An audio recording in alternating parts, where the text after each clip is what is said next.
Next topic is the weighted graph.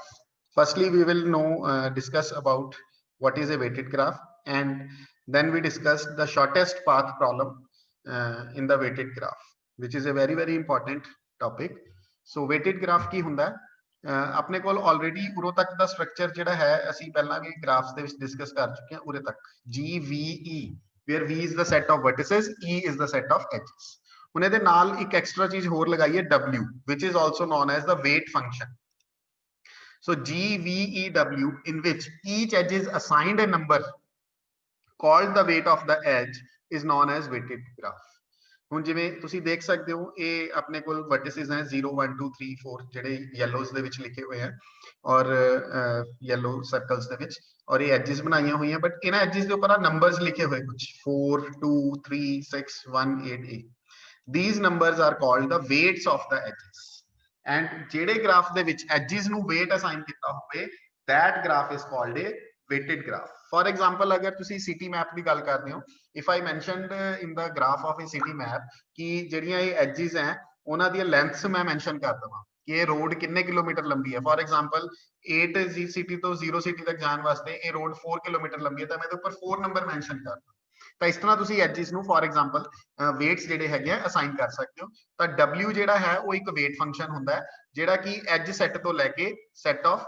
Real numbers ਤੁਸੀਂ ਕਹਿ ਸਕਦੇ ਹੋ ਉੱਥੇ ਤੱਕ ਆਪਰੇਟ ਹੁੰਦਾ ਹੈ. ਇਹਦੇ ਵਿੱਚ ਐਜ ਇਨਪੁਟ ਕਰੋਗੇ ਇਹਨੇ ਉਸ ਐਜ ਦਾ weight ਜਿਹੜਾ ਹੈਗਾ ਉਹ ਸਾਨੂੰ ਇਨ ਰੀਅਲ ਨੰਬਰ ਜਿਹੜਾ ਹੈ ਉਹ ਦੇ ਦੇਣਾ. ਜਿਵੇਂ ਮੈਂ ਇਸ ਦੇ ਵਿੱਚ W weight function ਦੇ ਵਿੱਚ ਐਜ ਇਨਪੁਟ ਕਰਾਂ 80 ਆ ਵਾਲੀ ਐਜ ਇਨਪੁਟ ਕਰਾਂ W ਦੇ ਵਿੱਚ as 80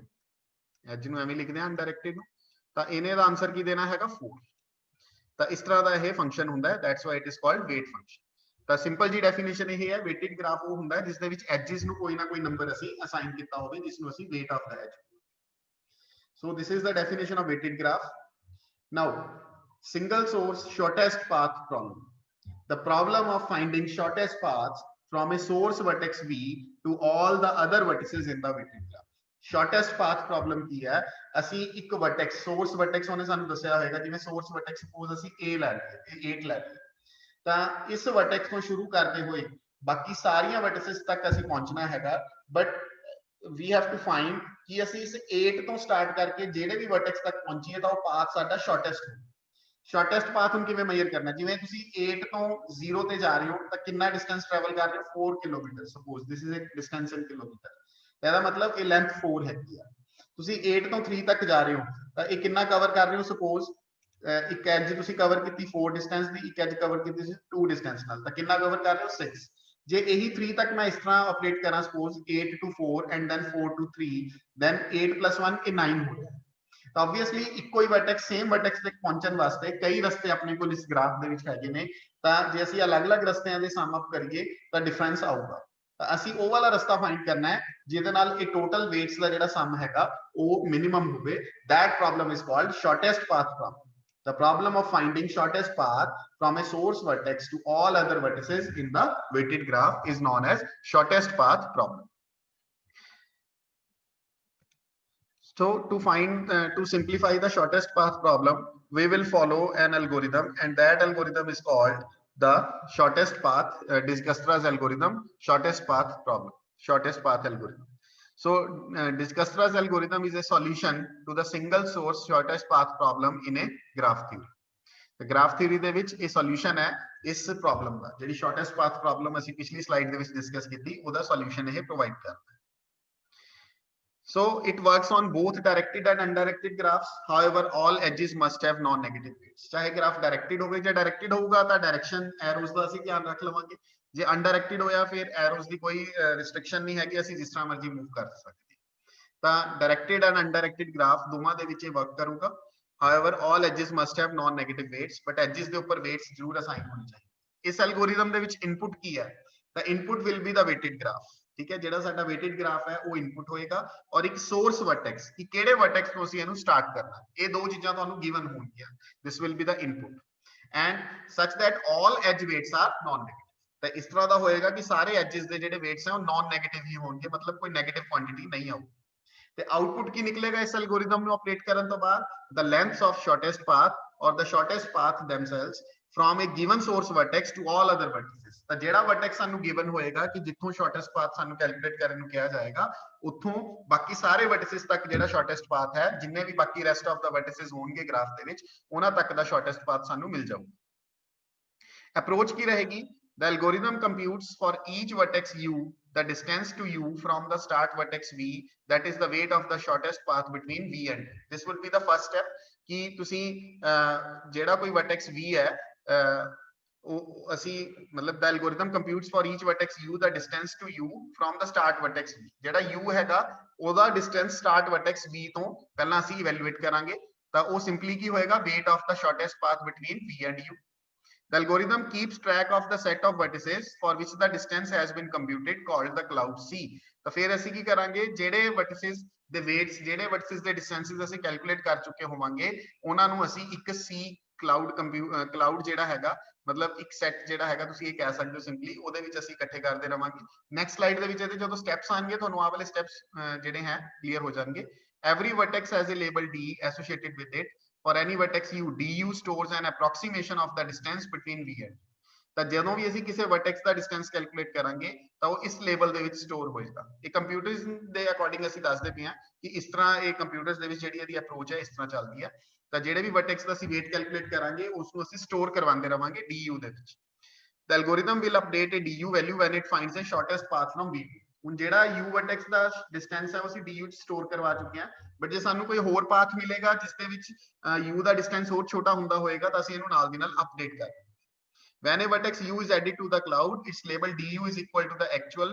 final distance between the starting vertex v and vertex u ਜਦੋਂ ਇਹ vertex cloud ਦੇ ਵਿੱਚ enter ਹੋ ਗਿਆ ਇਸ c cloud ਦੇ ਵਿੱਚ ਅਸੀਂ ਜਦੋਂ enter ਕਰਤਾ ਫਿਰ ਇਹ ਫਿਕਸ ਹੋ ਜਾਊਗਾ ਇਹੀ ਇਹਦਾ shortest distance ਹੋਏਗਾ let us see how it will be operated ਇਹ ਤੁਹਾਨੂੰ next slide ਦੇ ਵਿੱਚ ਜਿਹੜੀ numerical example ਹੈ ਅਸੀਂ solve ਕਰਾਂਗੇ ਉਸ ਤੋਂ ਇਹ ਸਾਰੇ steps ਹੋਰ more specifically clear ਹੋ ਜਾਣਗੇ so for example you are given this graph so source vertex is a vertex you can see this is your source vertex a graph ਸਾਨੂੰ given ਹੈਗਾ ਤੇ ਅਸੀਂ ਕੀ ਕਰਨਾ ਹੈਗਾ ਫਸਟ ਸਟੈਪ ਦੇ ਵਿੱਚ you can see on the top of the screen there is a table this is the set s ਜਿਸ ਨੂੰ ਅਸੀਂ cloud ਕਹਿ ਰਹੇ ਸੀਗੇ ਨਾ clouds ਹੀ ਲਿਖ ਲਓ ਇਹਨੂੰ s ਲਿਖ ਲਓ I have marked it as s ਔਰ ਇੱਧਰ ਇਹ ਸਾਰੀਆਂ vertices ਲਿਖੀਆਂ ਹੋਈਆਂ a b c d e f g ਔਰ ਨੀਚੇ ਲਿਖੇ ਹੋਏ ਆ distances ਤਾਂ ਫਸਟ ਸਟੈਪ ਦੇ ਵਿੱਚ ਕੁਝ ਨਹੀਂ ਕਰਨਾ ਜੋ ਸਾਨੂੰ ਗਿਵਨ ਹੈ ਕਿ ਇਹ ਸਾਡਾ ਸੋਰਸ ਵਰਟੈਕਸ ਹੈ and you can see this is a directed graph so directions ਦਾ ਅਸੀਂ ਧਿਆਨ ਰੱਖਾਂਗੇ ਸੋ a vertex to a vertex obviously the distance is 0 and rest of the vertices the distance ਅਸੀਂ ਫਿਲਹਾਲ ਕੀ ਲਿਖਾਂਗੇ infinity ਹਾਲੇ ਅਸੀਂ ਕੁਝ ਵੀ ਆਪਰੇਟ ਨਹੀਂ ਕੀਤਾ this is the initial position in the graph ਜਿਸ ਤੇ ਅਸੀਂ a vertex ਲਈ ਪਹਿਲਾਂ 0 ਰੱਖਣਾ ਔਰ ਬਾਕੀਆਂ ਲਈ ਸਾਰਿਆਂ ਲਈ infinity ਰੱਖਣਾ ਹੈ ਤੇ ਇਸ a ਨੂੰ ਅਸੀਂ ਫਿਰ ਇੱਕ ਕਲਾਊਡ ਦੇ ਵਿੱਚ ਐਡ ਕਰ ਲਿਆ ਠੀਕ ਹੈ a ਨੂੰ ਅਸੀਂ ਕਲਾਊਡ ਦੇ ਵਿੱਚ ਐਡ ਕਰ ਲਿਆ ਜਿਹੜਾ ਉਰੇ ਕਲਾਊਡ ਦੇ ਵਿੱਚ ਐਡ ਹੁੰਦਾ ਰਹੇਗਾ ਉਹਦਾ ਇਹ ਬਾਕਸ ਅਸੀਂ ਖਾਲੀ ਰੱਖੀ ਜਾਵਾਂਗੇ ਅਗਲੇ ਸਟੈਪ ਦੇ ਵਿੱਚ ਕਿਉਂਕਿ ਉਹ ਇਹਦਾ ਮਤਲਬ ਕਲਾਊਡ ਚ ਐਡ ਹੋ ਗਿਆ ਉਹਦਾ ਡਿਸਟੈਂਸ ਫਿਕਸ ਹੋ ਗਿਆ ਤਾਂ ਹੁਣ ਅਗਲੇ ਸਟੈਪ ਦੇ ਵਿੱਚ ਤੁਸੀਂ ਕੀ ਕਰਨਾ ਹੈ ਕਿਉਂਕਿ ਕਲਾਊਡ ਦੇ ਵਿੱਚ ਇੱਕੋ ਹੀ ਐਡ ਹੋਇਆ a ਤਾਂ a ਤੋਂ ਤੁਸੀਂ ਉਹ ਵਾਲੇ ਵਰਟਿਸਸ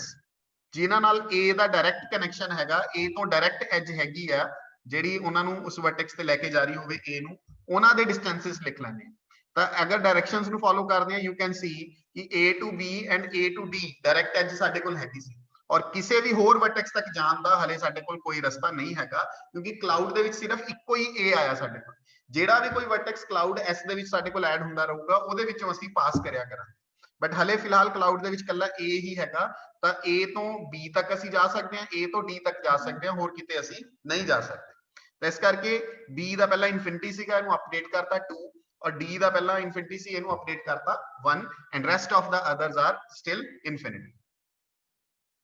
in the next step pick the vertex in list with minimum distance ਤਾਂ ਕਿਹੜਾ ਸੀਗਾ ਸਾਡੇ ਕੋਲ with minimum distance d ਸੀਗਾ ਕਿਉਂਕਿ ਇਸ ਲਿਸਟ ਦੇ ਵਿੱਚੋਂ ਤੁਸੀਂ ਪਿਕ ਕਰਨਾ ਹੈਗਾ 2 ਇਨਫਿਨਿਟੀ 1 ਇਨਫਿਨਿਟੀ ਇਨਫਿਨਿਟੀ ਇਨਫਿਨਿਟੀ ਤਾਂ ਮਿਨੀਮਮ ਜਿਹੜਾ ਹੈਗਾ ਉਹ 1 ਹੈ ਤਾਂ d vertex ਜਿਹੜਾ ਮਿਨੀਮਮ ਡਿਸਟੈਂਸ ਹੈ ਉਹ ਪਿਕ ਕਰ ਲੈਣਾ ਔਰ ਉਹਨੂੰ ਕਲਾਊਡ ਦੇ ਵਿੱਚ ਐਂਟਰ ਕਰਵਾ ਦੇਣਾ d ਠੀਕ ਹੈ ਤਾਂ ਇਟ ਮੀਨਸ ਹੁਣ d vertex ਜਿਹੜਾ ਹੈਗਾ ਇਹ ਸਾਡੇ ਲਈ ਓਪਨ ਹੋ ਗਿਆ ਅਸੀਂ ਹੁਣ d vertex ਤੋਂ ਵੀ ਲੰਘ ਕੇ ਜਿਹੜੇ ਡਿਸਟੈਂਸਸ ਆਪਣੇ ਅਪਡੇਟ ਕਰਾਂ ਸੋ ਫਿਲਹਾਲ ਅਸੀਂ d ਨੂੰ ਐਡ ਕੀਤਾ ਔਰ ਡਿਸਟੈਂਸਸ ਅਪਡੇਟ ਅਸੀਂ ਨੈਕਸਟ ਸਟੈਪ ਦੇ ਵਿੱਚ ਕਰਾਂਗੇ ਸੋ ਜਿਹੜਾ ਮਿਨੀਮਮ ਹੈਗਾ ਉਹਨੂੰ ਤੁਸੀਂ ਹਮੇਸ਼ਾ ਪਿਕ ਕਰਿਆ ਕਰਨਾ ਹੈਗਾ ਹੁਣ ਅਪਡੇਟ ਕਿਵੇਂ ਕਰਨਾ ਹੈ ਤੁਸੀਂ ਪਹਿਲਾ ਜਿਹੜਾ b vertex ਸੀਗਾ ਉਹ ਤੁਸੀਂ ਪਹਿਲਾਂ 2 ਲਿਖਿਆ ਸੀ बट हुण नवा वर्टेक्स डी साडे कोल ऐड होया सीगा ਤਾਂ D ਤੋਂ B ਤੱਕ ਜਾਣ ਦਾ ਤਾਂ ਕੋਈ ਰਸਤਾ ਨਹੀਂ ਹੈ ਤਾਂ B ਦਾ ਜਿਹੜਾ ਹੈਗਾ ਉਹ ਸੇਮ ਐਜ਼ ਇਟ ਇਜ਼ ਹੀ ਲਿਖਿਆ ਰਹਿਣ ਦਿੱਤਾ ਠੀਕ ਹੈ ਬਟ C ਤੱਕ ਪਹਿਲਾਂ ਸਾਡੇ ਕੋਲ ਇਨਫਿਨਿਟੀ ਸੀਗਾ ਯੂ ਕੈਨ ਸੀ C ਲਈ ਪਹਿਲਾਂ ਇਨਫਿਨਿਟੀ ਸੀਗਾ ਤਾਂ ਹੁਣ ਤੁਸੀਂ ਇਹ ਚੈੱਕ ਕਰਨਾ ਹੈ ਕਿ ਜਿਹੜਾ ਸੋਰਸ ਵਰਟੈਕਸ ਅਸੀਂ ਇਨਕਲੂਡ ਕੀਤਾ D ਉਹਦੇ ਨਾਲ ਇਹ ਡਿਸਟੈਂਸਸ ਕੋਈ ਅਪਡੇਟ ਹੋ ਰਹੇ ਆ ਤਾਂ D ਵਰਟੈਕਸ ਜਦੋਂ ਐਡ ਕੀਤਾ A to D 1 ਸੀਗਾ ਹੁਣ ਇਸ D ਤੋਂ ਜਿੱਥੇ ਜਿੱਥੇ ਅਸੀਂ ਜਾ ਸਕਦੇ ਹਾਂ ਉਹ ਸਾਰੇ ਤੁਸੀਂ ਅਪਡੇਟ ਕਰਨੇ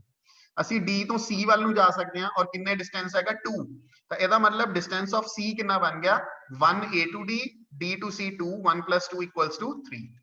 ਸਿਮਿਲਰਲੀ D ਤੋਂ ਅਸੀਂ E ਤੱਕ ਜਾ ਸਕਦੇ ਹਾਂ ਇਹਨੂੰ ਵੀ ਅਪਡੇਟ ਕਰਾਂਗੇ A to D 1 ਸੀਗਾ D to E 2 ਸੀਗਾ ਸੋ 1 plus 2 is equal to 3 similarly F ਦਾ ਵੀ ਅਸੀਂ ਅਪਡੇਟ ਕਰਾਂਗੇ A to D 1 ਸੀਗਾ D to F 8 ਸੀਗਾ ਤਾਂ 1 plus 8 equal to 9 and G 1 plus 4 equals to 5 ਤਾਂ D ਦੇ ਕਲਾਊਡ ਦੇ ਵਿੱਚ ਐਂਟਰ ਹੋਣ ਨਾਲ ਇਹ ਸਾਰੀਆਂ ਵਰਟਿਸਿਸ ਤੱਕ ਅਸੀਂ ਹੁਣ ਰੀਚੇਬਲ ਹੋ ਗਏ ਫਰਮ E ਸੋ ਕਿਉਂਕਿ ਹੁਣ ਤੁਸੀਂ ਇਹਨਾਂ ਨੂੰ ਨਾਲ ਦੀ ਨਾਲ ਇਹਨਾਂ ਨੂੰ ਕੰਪੇਅਰ ਵੀ ਕਰਨਾ ਹੈ C E F G ਦੇ ਪਹਿਲਾਂ ਇਨਫਿਨਿਟੀ ਸੀਗੇ ਤਾਂ ਆਬਵੀਅਸਲੀ ਹੁਣ ਇਹ ਸਾਡੇ ਕੋਲ ਫਾਈਨਾਈਟ ਆ ਗਏ ਇਹੀ ਮਿਨੀਮਮ ਹੈ ਤਾਂ ਇਹ ਅਪਡੇਟ ਕਰ ਦੇਣੀ 3395 B ਨੂੰ ਕੁਝ ਵੀ ਅਪਡੇਟ ਨਹੀਂ ਕਰ ਸਕਦੇ ਕਿਉਂਕਿ D ਦੇ ਥਰੂ ਅਸੀਂ B ਤੱਕ ਜਾ ਹੀ ਨਹੀਂ ਸਕਦੇ ਤਾਂ D ਦਾ ਜਿਹੜਾ B ਦਾ ਸੀਗਾ ਉਹ ਐਜ਼ ਇਟ ਇਜ਼ ਕਾਪੀ ਕਰਿਆ ਹੋਇਆ 2 ਤੇ D ਦੇ ਲਈ ਹੁਣ ਇਹ ਉਰੇ ਖਾਲੀ ਛੱਡਣਾ ਸ਼ੁਰੂ ਕਰ ਦਵਾਂਗੇ ਕਿਉਂਕਿ ਇਹ ਕਲਾਊਡ ਦੇ ਵਿੱਚ ਐਂਟਰ ਹੋ ਚੁੱਕੀ ਹੁਣ ਜਿਹੜੀ ਇਹ ਵਾਲੀ ਲਿਸਟ ਬਣੀ ਇਹਦੇ ਵਿੱਚੋਂ ਮਿਨੀਮਮ ਅਸੀਂ ਚੂਜ਼ ਕਰਨਾ ਹੈ ਔਰ ਉਹ ਵਾਲਾ ਕੋਰਸਪੋਂਡਿੰਗ ਵਰਟੈਕਸ ਕਲਾਊਡ ਚ ਐਂਟਰ ਕਰ ਦੇਣਾ ਤਾਂ ਮਿਨੀਮਮ ਇਸ ਵਾਰ 2 ਹੈਗਾ ਔਰ ਉਹ B ਦੇ ਕੋਰਸਪੋਂਡਿੰਗ ਹੈ ਤਾਂ ਇਸ ਕਰਕੇ B ਕਲਾਊਡ ਦੇ ਵਿੱਚ ਅਸੀਂ ਐਂਟਰ ਕਰ ਦਿੱਤਾ ਸੋ ਇਹ B ਜਿਹੜਾ ਹੈਗਾ ਇਹ ਵੀ ਫਿਕਸ ਹੋਊਗਾ pick vertex in list with minimum distance and that vertex is B ਤਾਂ ਇਹ B ਵੀ ਹੁਣ ਸਾਡਾ ਕਲਾਊਡ ਦੇ ਵਿੱਚ ਆ ਗਿਆ ਹੈ ਨੈਕਸਟ ਸਲਾਈਡ ਦੇ ਵਿੱਚ ਕੀ ਕਰਾਂਗੇ B ਵਰਟੈਕਸ ਵੀ ਐਡ ਹੋ ਗਿਆ ਹੁਣ B ਵਰਟੈਕਸ ਦੇ ਥਰੂ ਅਸੀਂ ਚੈੱਕ ਕਰਾਂਗੇ ਹੋਰ ਕਿਹੜੇ-ਕਿਹੜੇ ਵਰਟੈਕਸ ਤੱਕ ਅਸੀਂ ਜਾ ਸਕਦੇ ਹਾਂ ਤਾਂ B ਵਰਟੈਕਸ ਤੋਂ ਸਿਰਫ ਅਸੀਂ D ਜਾਂ E ਤੱਕ ਹੀ ਆ ਸਕਦੇ ਹਾਂ ਬਟ D ਦਾ ਤਾਂ ਅਸੀਂ ਆਲਰੇਡੀ ਫਿਕਸ ਕਰ ਚੁੱਕੇ ਹਾਂ ਪਹਿਲਾਂ ਹੀ 1 ਸੀਗਾ ਉਹ ਫਿਕਸ ਕਰ ਚੁੱਕੇ ਹਾਂ ਤਾਂ D ਨੂੰ ਅਪਡੇਟ ਨਹੀਂ ਕਰਾਂਗੇ ਤੇ E ਨੂੰ ਜੇ ਅਪਡੇਟ ਕਰੋਗੇ with the inclusion of B means ਕੀ ਬਣੇਗਾ 2 plus 10 ਕਿੰਨਾ ਬਣੇਗਾ 13 ਬਣੇਗਾ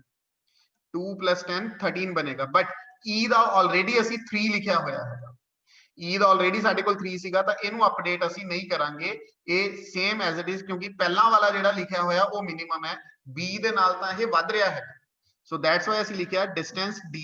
not updated since D is already known and distance E not updated since it is larger than the previously computed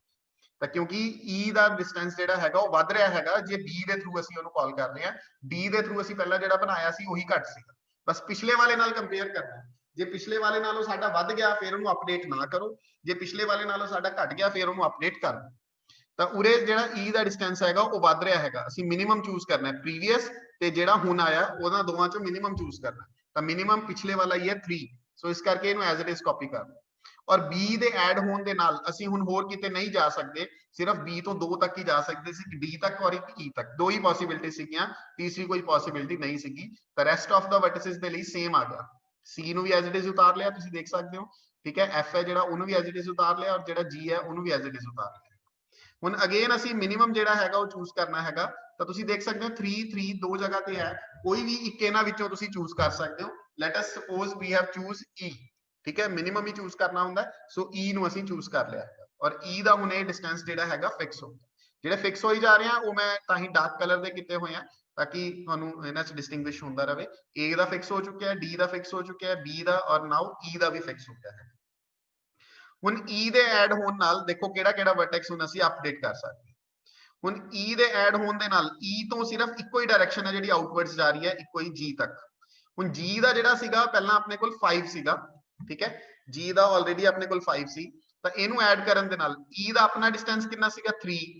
E ਦਾ ਆਪਣਾ 3 ਸੀਗਾ ਤਾਂ 3 plus ਜੇ G ਤੱਕ ਜਾਵਾਂਗੇ 6 ਤਾਂ 3 plus 6 G ਦਾ ਕਿੰਨਾ ਬਣਦਾ 9 ਬਟ ਆਲਰੇਡੀ ਸਾਡੇ ਕੋਲ 5 ਹੈਗਾ ਸੀ ਇਹਦਾ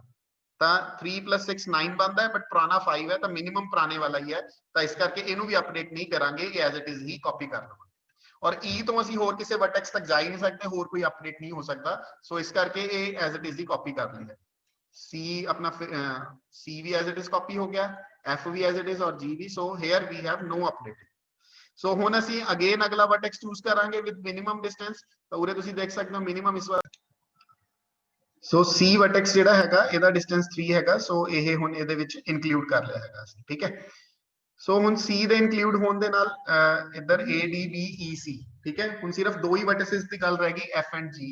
ਹੁਣ ਅਗਲੀ ਸਲਾਈਡ ਦੇ ਵਿੱਚ ਦੇਖੋ ਕੀ ਕਰਨਾ ਹੈਗਾ। C ਐਡ ਹੋਇਆ, C ਤੋਂ ਸਿਰਫ ਇੱਕੋ ਹੀ ਵਰਟੈਕਸ ਤੱਕ ਅਸੀਂ ਜਾ ਸਕਦੇ ਹਾਂ F ਤੱਕ, ਆਊਟਵਰਡ ਡਾਇਰੈਕਸ਼ਨ ਇੱਕੋ ਹੀ ਹੈਗੀ ਆ ਠੀਕ ਹੈ। A ਦੀ ਨਹੀਂ ਅਸੀਂ ਗੱਲ ਕਰਾਂਗੇ, C to A ਦੀ ਨਹੀਂ ਗੱਲ ਕਰਾਂਗੇ ਕਿਉਂਕਿ A ਤਾਂ ਆਪਣਾ ਸੋਰਸ ਵਰਟੈਕਸ ਸੀਗਾ। ਸੋ ਸਿਰਫ ਅਸੀਂ C to F ਵਾਲਾ ਕੰਸੀਡਰ ਕਰਾਂਗੇ ਤੇ F ਦਾ ਡਿਸਟੈਂਸ ਪਹਿਲਾਂ ਅਸੀਂ 5 ਲਿਖਿਆ ਹੋਇਆ ਹੈਗਾ, ਸੌਰੀ 9 ਲਿਖਿਆ ਹੈਗਾ। C ਦੇ ਇਨਕਲੂਡ ਹੋਣ ਨਾਲ C ਦਾ ਆਪਣਾ ਡਿਸਟੈਂਸ ਕਿੰਨਾ ਅਸੀਂ ਫਾਈਂਡ ਕੀਤਾ ਹੈਗਾ 3। C ਦਾ ਆਪਣਾ ਡਿਸਟੈਂਸ 3 ਹੈਗਾ ਮਿਨੀਮਮ। ਸੋ C ਤੱਕ 3 ਮਿਨੀਮਮ ਹੈ ਤੇ ਪਲੱਸ F ਤੱਕ ਜੇ ਪਹੁੰਚਦੇ ਆ 5, 3 + 5 8 ਬਣਦਾ, ਬਟ ਪੁਰਾਣਾ 9 ਸੀਗਾ, ਪ੍ਰੀਵੀਅਸ ਡਿਸਟੈਂਸ 9 ਸੀਗਾ। ਸੋ ਮਿਨੀਮਮ ਸਾਡਾ ਹੁਣ ਨਵੇਂ ਵਾਲਾ ਹੈਗਾ ਤਾਂ ਇਸ ਕਰਕੇ ਇਹਨੂੰ ਅਪਡੇਟ ਕਰ ਦਿੱਤਾ। ਯੂ ਕੈਨ ਸੀ 9 ਸੀਗਾ, ਹੁਣ ਇਹਨੂੰ 8 ਕਰ ਦਿੱਤਾ। G ਤੱਕ ਅਸੀਂ ਨਹੀਂ ਜਾ ਸਕਦੇ C ਦੇ ਥਰੂ, ਇਸ ਲਈ ਉਹ ਪੁਰਾਣਾ ਹੀ ਚੱਲਦਾ ਪਿਆ 5। ਸੋ ਇਹ ਵਾਲਾ ਹੁਣ ਇਹਨਾਂ ਦੋਵਾਂ ਚੋਂ ਮਿਨੀਮਮ ਕੌਣ ਹੈ, G ਦੇ ਲਈ ਹੈ 5, ਉਹ ਐਡ ਕਰ ਦਿੱਤਾ ਕਲਾਉਡ ਦੇ ਵਿੱਚ। Pick vertex list with minimum distance G and update the neighbours. ਹੁਣ G ਤੋਂ ਅਸੀਂ F ਤੱਕ ਜੇ ਜਾ ਸਕਦੇ ਆ, ਯੂ ਕੈਨ ਸੀ ਹੈਗਾ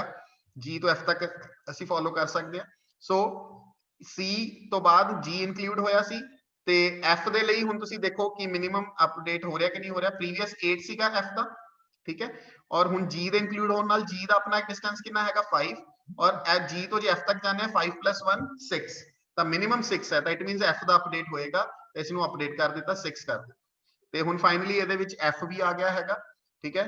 ਸੋ ਇਟ ਮੀਨਸ ਇਹ ਜਿਹੜਾ ਹੈਗਾ ਆਪਣੇ ਕੋਲ ਜਿਹੜੇ ਆ ਹਾਈਲਾਈਟਡ ਪਏ ਆ, ਇਹ A ਤੋਂ ਸ਼ਾਰਟੈਸਟ ਡਿਸਟੈਂਸ ਆ ਗਏ। A to A 0 ਹੈ, A to B 2 ਹੈ, A to C ਜਿਹੜਾ ਹੈ ਨਾਲ ਦੀ ਨਾਲ ਉਰੇ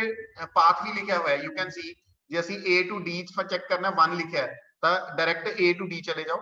ਜੇ ਤੁਸੀਂ B ਦਾ ਫਾਈਂਡ ਕਰਨਾ ਹੈਗਾ ਤਾਂ 2 ਹੈਗਾ, ਉਹ ਕਿਵੇਂ ਚਾਹਣਾ ਹੈਗਾ A to D and then D to B। ਔਰ ਇਸੇ ਤਰ੍ਹਾਂ E ਦਾ ਅਸੀਂ ਇਨਕਲੂਡ ਕੀਤਾ ਸੀ, E ਤੱਕ ਕਿਵੇਂ ਜਾਣਾ A to D then D to B and then B to E। ਇਸ ਤਰ੍ਹਾਂ ਤੁਸੀਂ ਇਹਨੂੰ ਜਿਹੜਾ ਹੈਗਾ sorry, this is not a path, ADB is not a path, this is the cloud only। ਤਾਂ path ਜਿਹੜਾ ਹੈਗਾ E ਮਤਲਬ shortest distances ਤੁਹਾਡੇ ਕੋਲ ਆ ਗਏ ਕਿ E ਤੱਕ ਪਹੁੰਚਣ ਦਾ ਜਿਹੜਾ shortest distance ਹੈ ਉਹ 3 ਹੈ। path ਨਹੀਂ ਆਇਆ ਹੈਗਾ sorry, you have only the shortest distance। B ਤੱਕ 2 ਹੈ, D ਤੱਕ 1 ਹੈ, E ਤੱਕ 3 ਹੈ, C ਤੱਕ 3 ਹੈ, G ਦਾ 5 ਹੈ ਔਰ F ਤੱਕ 6 ਹੈਗਾ। ਤਾਂ ਇਸ ਤਰ੍ਹਾਂ shortest distances ਅਸੀਂ ਕੈਲਕੂਲੇਟ ਕਰ ਰਹੇ। Let us see the another example। Using this Gastras algorithm, we have to find shortest path from the source vertex A, which I have taken 0 and initially all are infinity, B, C, D, E are infinity। Now firstly we have to find A to directly ਜਿਹੜੇ connected ਹੈਗੇ B and C ਹੈ। So A to B ਜਿਹੜਾ ਹੈਗਾ ਉਹ ਆਪਣੇ ਕੋਲ 10 ਹੈ ਔਰ B to C ਆਪਣੇ ਕੋਲ 3 ਹੈ ਔਰ D and E rest ਹਲੇ are infinity। ਔਰ ਇਹ ਕਲਾਉਡ ਆਪਣਾ ਕ੍ਰੀਏਟ ਹੋ ਰਿਹਾ ਹੈ S, ਇਸ ਦੇ ਵਿੱਚ A vertex ਸੀਗਾ ਤੇ ਹੁਣ ਇਹਨਾਂ ਦੋਵਾਂ ਚੋਂ ਮਿਨੀਮਮ ਕੌਣ ਹੈਗਾ ਆਪਣੇ ਕੋਲ, ਇਹਨਾਂ ਦੋਵਾਂ ਚੋਂ ਮਿਨੀਮਮ ਕੌਣ ਆਇਆ C 3। ਤਾਂ ਨੈਕਸਟ 3C ਨੂੰ ਹਾਈਲਾਈਟ ਕਰ ਦਿੱਤਾ ਔਰ C ਆਪਣਾ ਕਲਾਉਡ ਦੇ ਵਿੱਚ ਅਸੀਂ ਐਡ ਕਰ ਲਿਆ। ਹੁਣ C ਆ ਗਿਆ ਤਾਂ C ਦੇ ਥਰੂ ਦੇਖੋ ਕਿਸ ਕਿਸ ਨਾਲ ਕਨੈਕਸ਼ਨ ਆਊਟਵਰਡ ਹੈਗਾ ਡਾਇਰੈਕਸ਼ਨ B ਤੱਕ ਹੈਗਾ ਔਰ E ਤੱਕ ਹੈਗਾ। ਇਹ ਵਾਲੀਆਂ ਦੋ ਡਾਇਰੈਕਸ਼ਨਸ ਨੂੰ ਚੈੱਕ ਕਰਾਂਗੇ ਅਸੀਂ ਕਿ ਜੇ ਇਹ ਅਪਡੇਟ ਹੋ ਸਕਦੀ। ਤਾਂ B ਦਾ ਪਹਿਲਾਂ ਵਾਲਾ ਆਪਣਾ 10 ਸੀਗਾ ਠੀਕ ਹੈ, ਤੇ ਹੁਣ ਜੇ ਆਪਾਂ C ਦੇ ਥਰੂ ਜਾਵਾਂਗੇ A to C 3 ਸੀਗਾ ਔਰ C to B 4 ਹੈਗਾ, ਤਾਂ 4 + 3 7, yes it can be updated। ਸੋ ਇਹ ਅਪਡੇਟ ਹੋ ਗਿਆ, ਪਹਿਲਾਂ 10 ਸੀਗਾ ਪ੍ਰੀਵੀਅਸ ਤੇ ਹੁਣ ਇਹ 7 ਹੈ, ਤਾਂ ਇਹਨੂੰ ਅਪਡੇਟ ਕਰ ਦਵਾਂਗੇ। ਤੇ ਅਸੀਂ C ਤੋਂ D ਤੱਕ ਵੀ ਜਾ ਸਕਦੇ ਹਾਂ ਠੀਕ ਹੈ। ਸੋ C ਦਾ ਆਪਣਾ 3 ਹੈਗਾ, ਸੋ 3 + 8 11, ਤੇ ਪਹਿਲਾਂ D ਦਾ ਇਨਫਿਨਿਟੀ ਸੀਗਾ ਹੁਣ ਇਹ 11 ਹੋ ਗਿਆ, ਅਪਡੇਟ ਹੋ ਜਾਏਗਾ। ਇਸੇ ਤਰ੍ਹਾਂ C ਦਾ ਆਪਣਾ 3 ਹੈ ਔਰ E ਤੱਕ 2, 3 + 2 5, ਪਹਿਲਾਂ ਇਨਫਿਨਿਟੀ ਸੀ ਹੁਣ ਇਹ 5 ਹੈ, ਅਪਡੇਟ ਹੋ ਜਾਏਗਾ। ਤਾਂ ਇਹਨਾਂ ਤਿੰਨਾਂ ਦੇ ਵਿੱਚੋਂ ਮਿਨੀਮਮ E ਹੈਗਾ ਤਾਂ E ਨੂੰ ਹਾਈਲਾਈਟ ਕਰਕੇ ਇੰਕਲੂਡ ਕਰ ਲਿਆ ACE। ਨਾਓ ਅਪਡੇਟ ਕਰਨਾ ਹੈਗਾ E ਤੋਂ ਆਊਟਵਰਡ ਡਾਇਰੈਕਸ਼ਨਸ ਕਿਹੜੀਆਂ ਕਿਹੜੀਆਂ ਐਜਿਸ ਹੈਗੀਆਂ ਇਹ ਚੈੱਕ ਕਰਨਾ ਪਏਗਾ।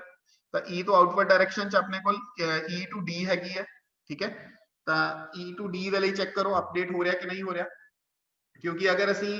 E ਦਾ ਆਪਣਾ ਦੇਖੀਏ E ਦਾ ਆਪਣਾ 5 ਹੈ ਔਰ 5 ਤੇ D ਤੱਕ ਜੇ ਜਾਣਾ 9, ਇਹ ਰੈੱਡ ਕਲਰ ਦੀ ਹਾਈਲਾਈਟ ਕੀਤੀ ਹੈ, ਤਾਂ 5 + 9 14 ਬਣ ਰਿਹਾ, ਬਟ ਆਲਰੇਡੀ ਸਾਡੇ ਕੋਲ 11 ਹੈਗਾ ਸੋ ਇਹ ਅਪਡੇਟ ਨਹੀਂ ਹੋਊਗਾ। B ਤੱਕ ਅਸੀਂ ਨਹੀਂ ਜਾ ਸਕਦੇ ਸੋ ਇਹ ਸੇਮ ਕਾਪੀ ਕਰ ਲਿਆ ਹੈ। ਤੇ ਹੁਣ ਇਹਨਾਂ ਦੋਵਾਂ ਚੋਂ ਮਿਨੀਮਮ 7 ਤੇ 11 ਚੋਂ B ਹੈਗਾ, ਇਹ ਇਨਕਲੂਡ ਹੋ ਜਾਏਗਾ। ਤੇ ਫਿਰ ਫਾਈਨਲੀ B ਤੱਕ ਪਹੁੰਚ ਕੇ B ਤੋਂ ਆਊਟਵਰਡ ਜਿਹੜੀਆਂ ਐਜਿਸ ਹੈ ਉਹ ਆਪਣੇ ਕੋਲ ਇਹ ਵਾਲੀ ਹੈਗੀ ਹੈ C ਤੇ ਔਰ D ਤੇ, ਬਟ ਇਹਨੂੰ ਇਗਨੋਰ ਕਰਾਂਗੇ ਕਿਉਂਕਿ C ਆਲਰੇਡੀ ਫਿਕਸ ਹੋ ਚੁੱਕਿਆ ਸੀਗਾ 3, ਉਹੀ ਮਿਨੀਮਮ ਸੀਗਾ। ਤੇ B ਦੇ ਲਈ D ਜਿਹੜਾ ਹੈ ਉਹ ਅਪਡੇਟ ਹੋ ਜਾਊਗਾ। B ਦਾ ਆਪਣਾ ਡਿਸਟੈਂਸ ਸੀਗਾ 7 ਔਰ A + 2 9, ਤਾਂ D ਦੇ ਲਈ 9 ਬਣ ਰਿਹਾ ਜਦਕਿ ਪੁਰਾਣੇ ਵਾਲਾ 11 ਸੀ। ਸੋ ਇਹ ਅਪਡੇਟ ਹੋ ਜਾਊਗਾ ਤੇ ਫਾਈਨਲੀ ਡੀ ਵੀ ਇਹਦੇ ਵਿੱਚ ਆ ਜਾਊਗਾ। ਸੋ ਇਨ ਦਿਸ ਵੇ A ਵਰਟੈਕਸ ਤੋਂ ਬਾਕੀ ਸਾਰਿਆਂ ਤੱਕ ਜਿਹੜੇ ਸ਼ਾਰਟੇਸਟ ਡਿਸਟੈਂਸਿਸ ਹੈ ਉਹ ਅਸੀਂ ਫਾਈਂਡ ਕਰ ਲਏ। ਅਗਰ ਆਪਣੇ ਕੋਲ ਗ੍ਰਾਫ ਇਹ ਅਨਡਾਇਰੈਕਟਿਡ ਹੁੰਦੇ ਤਾਂ ਅਸੀਂ ਇਹ ਡਾਇਰੈਕਸ਼ਨਸ ਜਿਹੜੀਆਂ ਆਊਟਵਰਡ ਵਾਲੀਆਂ ਨਾ ਦੇਖਦੇ, ਫਿਰ ਸਾਰੀਆਂ ਡਾਇਰੈਕਸ਼ਨਸ ਨੂੰ ਦੇਖਦੇ ਔਰ ਜਿਹੜਾ ਜਿਹੜਾ ਅਪਡੇਟ ਹੋ ਸਕਦਾ ਸੀ ਉਹਨੂੰ ਕਰ ਲੈਂਦੇ। ਤਾਂ ਇਹੀ ਡਿਫਰੈਂਸ ਹੁੰਦਾ ਹੈ ਡਾਇਰੈਕਟਿਡ ਤੇ ਅਨਡਾਇਰੈਕਟਿਡ ਦੇ ਵਿੱਚ ਡਿਸਕਸਟਰਸ ਐਲਗੋਰਿਥਮ ਚ। ਡਾਇਰੈਕਟਿਡ ਦੇ ਵਿੱਚ ਅਸੀਂ ਡਾਇਰੈਕਸ਼ਨਸ ਨੂੰ ਫੋਲੋ ਕੀਤਾ ਕਿ ਜਿਹੜੀ ਆਊਟਵਰਡ ਡਾਇਰੈਕਸ਼ਨਸ ਹੈ ਸਿਰਫ ਉਹਦੇ ਅਕੋਰਡਿੰਗ ਅਪਡੇਟ ਕੀਤਾ। ਬਟ ਜੇ ਅਨਡਾਇਰੈਕਟਿਡ ਹੋਏਗਾ ਫਿਰ ਅਸੀਂ ਸਾਰੀਆਂ ਐਜਿਸ ਜਿਹੜੀਆਂ ਉਹਦੇ ਨਾਲ ਕਨੈਕਟਡ ਹੈ ਉਹਨਾਂ ਸਾਰਿਆਂ ਦਾ ਅਪਡੇਟ ਕਰਕੇ ਦੇਖਾਂਗੇ। ਜਿਸ ਦਾ ਵੀ ਅਪਡੇਟ ਹੁੰਦਾ ਹੋਏਗਾ ਕਰ ਦੇਵਾਂਗੇ। ਮਤਲਬ ਅਪਡੇਟ ਕਦੋਂ ਕਰਨਾ, ਜਦੋਂ ਮਿਨੀਮਮ ਆਉਂਦਾ। ਜਦੋਂ ਮਿਨੀਮਮ ਆਇਆ ਅਪਡੇਟ